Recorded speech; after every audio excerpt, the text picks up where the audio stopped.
Qu'est-ce que c'est qu'un infarctus? Un infarctus, c'est un foyer de nécrose ischémique, circonscrit dans un tissu ou dans un organe. Donc on reprend les termes.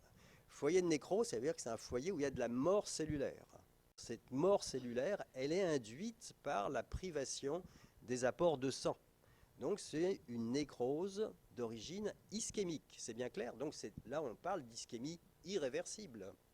Habituellement, le foyer de nécrose dépend d'un territoire artériel. L'artère et les branches et les branches et les branches vont vasculariser un territoire. Si vous avez l'occlusion dans une branche, plus cette branche est distale et moins il y a de collatéralité, eh bien c'est ce territoire-là, dépendant de cette artère, qui va être soumis à la privation de sang, donc à l'ischémie, puis ischémie réversible, et la nécrose, l'infarctus. C'est donc systématisé, c'est circonscrit, respectant habituellement un territoire artériel. Donc c'est la conséquence majeure de l'ischémie irréversible. L'infarctus va évoluer dans le temps. Il va y avoir des phases très précoces et puis des phases tardives. Pour que l'évolution se fasse, il faut bien sûr que le sujet ne meure pas. Bien souvent, vous entendez parler de mort subite et on dit il a fait un infarctus et il est mort. Eh bien, n'allez pas chercher l'évolution de l'infarctus dans cette situation. L'évolution de l'infarctus, c'est un processus biologique, un processus d'organisation, un processus vivant. Donc on part d'un processus initial de nécrose, de mort cellulaire, et puis dans le temps va se développer l'organisation conjonctive, la cicatrisation, la fibrose, qui va nettoyer, qui va remplacer cette zone nécrosée. Alors on distingue différentes phases. D'une phase très précoce, inférieure à 6 heures, 4-6 heures. Je vous ai dit, on ne voit rien macroscopiquement.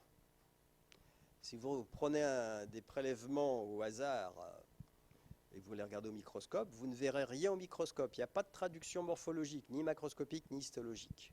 Ce qui fait que l'infarctus peut passer inaperçu à l'autopsie. Par exemple, vous avez un individu dans la rue qui fait une mort subite, on le transporte à l'institut médico-légal, on fait son autopsie, on examine son cœur et on ne trouve pas d'infarctus. Donc la plupart du temps, même si vous ne voyez pas l'infarctus, qu'il n'a pas eu le temps de se constituer, il existe, mais vous ne le voyez pas au microscope, ni macroscopiquement. Eh bien, vous allez trouver quand même des lésions artérielles sévères qui vont être à l'origine des lésions d'ischémie. Maintenant, c'est la phase précoce, environ autour de 6 heures, 48 heures. Alors là, l'infarctus se voit, il y a une traduction macroscopique, il y a un foyer et il y a des lésions histologiques. À quoi ça ressemble un infarctus? Là, on va prendre l'exemple de deux infarctus fréquents, typiques et blancs. Voilà, vous avez ici une tranche de cœur, une tranche biventriculaire à peu près au milieu du cœur.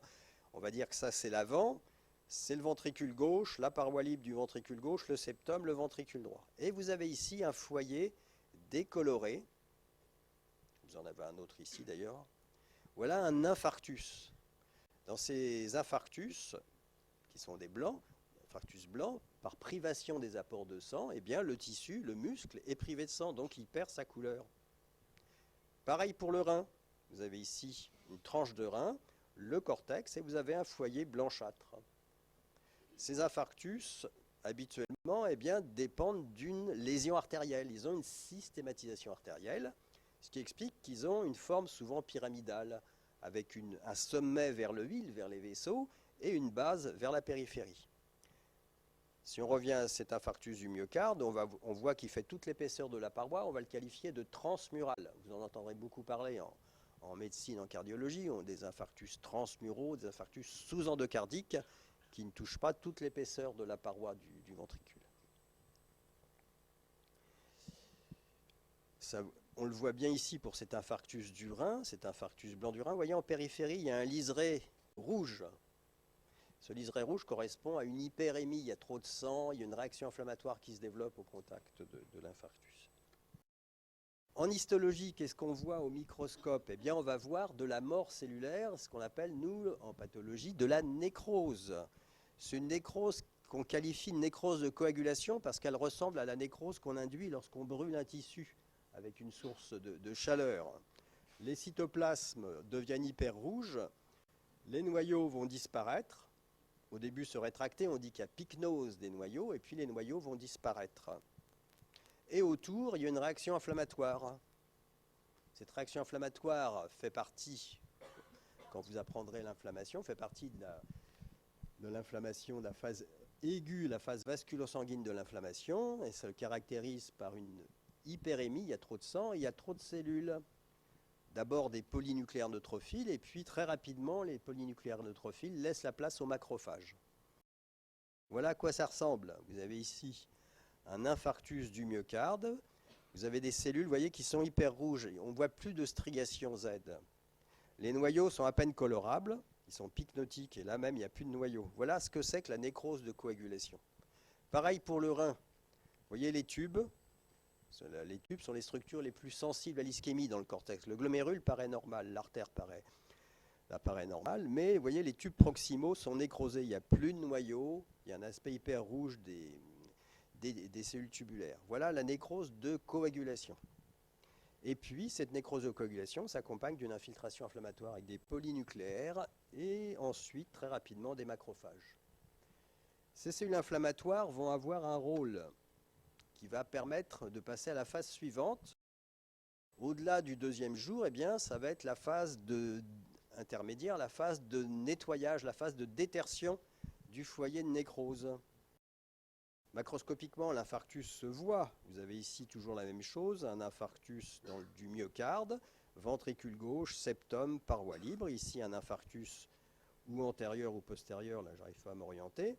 Infarctus transmural, vous voyez, cette fois-ci, il est blanc, mais déjà un peu fibreux. C'est plus tout à fait le même blanc. Sa délimitation par rapport au tissu sain est nette. Alors là, bon, c'est pas rouge parce que le tissu a été fixé dans le formol. Et qu'est-ce qui se passe quand on regarde au microscope? Eh bien, on s'aperçoit que l'inflammation s'est développée et les macrophages vont manger, vont phagocyter les débris cellulaires et tissulaires. C'est la détertion grâce à ces cellules professionnelles de la phagocytose que sont les macrophages. Et en même temps, ces cellules vont favoriser la production de matrices extracellulaires de collagène. Ce sont des cellules qui vont libérer des facteurs de croissance, qui vont induire sur les cellules de voisinage la production de collagène et d'autres macromolécules de la matrice extracellulaire. Il peut y avoir des calcifications, etc., etc.